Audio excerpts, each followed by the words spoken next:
if you can't notice, in the passenger side, there's a little baby in the back of this truck watching me. Yes. There's a little baby in no car seat.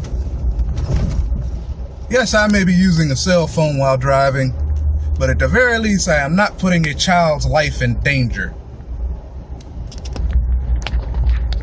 Unless I wreck and kill them. In which case, if she was in the seatbelt, maybe the child would survive.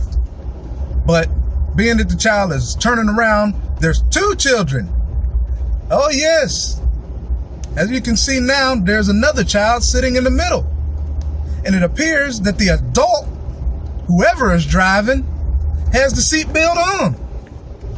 Ain't that some shit?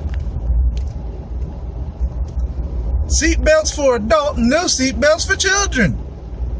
That's some bull right there.